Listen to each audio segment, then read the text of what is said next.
ఒక్కసారిగా ఉవ్వెత్తున జగనన్న మీద దాడి జరిగితే రాష్ట్రం మొత్తం కూడా అక్క చెల్లెమ్మ ఈ రోజునైతే ప్రార్థన చేస్తూ ఉన్నారు, అన్ని చోట్ల ప్రార్థన చేస్తూ ఉన్నారు, గుళ్ళు అయితే దేవుణ్ణి వేడుకుంటా ఉన్నారు, మసీదుల్లో అల్లాని వేడుకుంటా ఉన్నారు. జగన్ ఉండాలి, జగన్ కావాలి, మాకు జగనే ముఖ్యమంత్రిగా ఉండాలని చెప్పేసి ఈరోజు అందరూ కూడా ముక్త కంఠంతో జగనన్న మీద జరిగిన దాడిని ఖండిస్తూ ప్రార్థనలు పెట్టారు.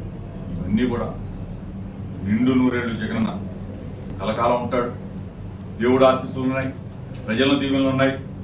మెండుగా మరలా మానవైన మెజార్టీతో, భారీ మెజార్టీతో ప్రభుత్వాన్ని ఏర్పాటు చేయబోతా ఉన్నాడు జగన్మోహన్ రెడ్డి గారు అని చెప్తూ ఇటువంటి దుశ్చర్యల్ని, ఇటువంటి వాటిని ప్రోత్సహించే నారా చంద్రబాబు నాయుడు దుర్మార్గుల్ని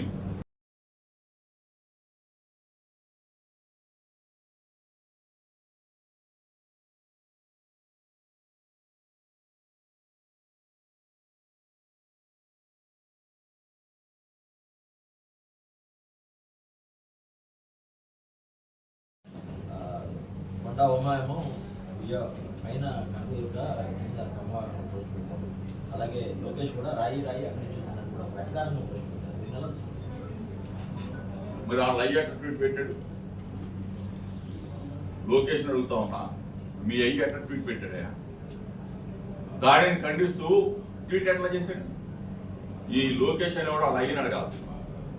ఈ రోజున ప్రజాస్వామ్యవాదులందరూ కూడా ఓ పక్కన ప్రధానమంత్రి మోడీ దగ్గర నుంచి, పక్కనే ఉన్న రాష్ట్రం స్టాలిన్ గారి దగ్గర నుంచి, మమతా బెనర్జీ గారి దగ్గర నుంచి అందరూ కూడా ముక్త కంఠంతో ఖండిస్తూ ఉన్నారే. అందరూ కూడా ఇటువంటి దుశ్చర్య జరగకూడదు, ముఖ్యమంత్రి మీద ఈ విధంగా దాడి చేయడం ఏంటి అని చెప్పేసి ఆందోళన పడుతూ ఉన్నారే. ఈ పరిస్థితుల్లో ఒకడేమో అడవడో దున్నపోతులాగా ఉన్నాడు, ఆడు అచ్చినాడు అన్నాడు, కోడికత్తి 1 అంట, ఇది 2 అంట. మరి మీ జాతీయ అధ్యక్షుడు ఎందుకు ట్వీట్ చేశాడు బాబు? నువ్వేమో రాష్ట్రానికి అధ్యక్షుడివి, మీ జాతీయ అధ్యక్షుడు నారా చంద్రబాబు నాయుడు ఎందుకు ఖండించాడు? పనికి మాలిన వాళ్ళు పనికి మాలిన భాషలో మాట్లాడుతున్నారు. ఇది మీ దుర్మార్గమైన క్రీడ, మీ రాక్షస క్రీడ.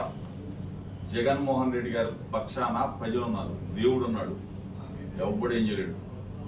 ఈరోజు చెప్తా ఉన్నాం, ఎన్ని పార్టీలు కలిసి వచ్చినా చంద్రబాబు నాయుడు, పవన్ కళ్యాణ్, బీజేపీ ముగ్గురు కాదు 30 మంది కలిసి వచ్చిన one side war. YSR Congress party జెండా ఎగరబోతా ఉంది. జగన్ అన్న మరలా బ్రహ్మాండమైన మెజార్టీ, అంటే మేము ఊహించని మెజార్టీ కూడా వస్తుంది.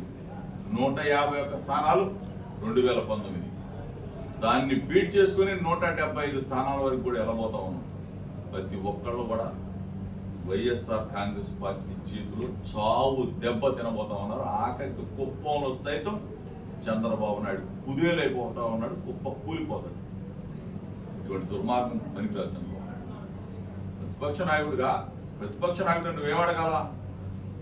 మేము అమ్మఒడి ఇస్తా ఉన్నాం, ఆ అమ్మఒడిలో 1, 2, 3, 4, 10 మందో ఆగిపోయింటే చెప్పు. 31 లక్షల మందికి అక్క చెల్లెలు ఇళ్ల స్థలాలు ఇచ్చాం. 10,000 మంది 20,000 మంది ఉంటే నీ ప్రతిపక్ష నాయకుడిగా నువ్వు ఇవ్వు. ప్రజా సమస్యల మీద పోరాటం చేయాలి, కానీ జగనన్న మీద దాడి చేయడం దుర్మార్గులు కదా మీరు. అందుకే కాలగర్భంలో కలిసిపోతుంది.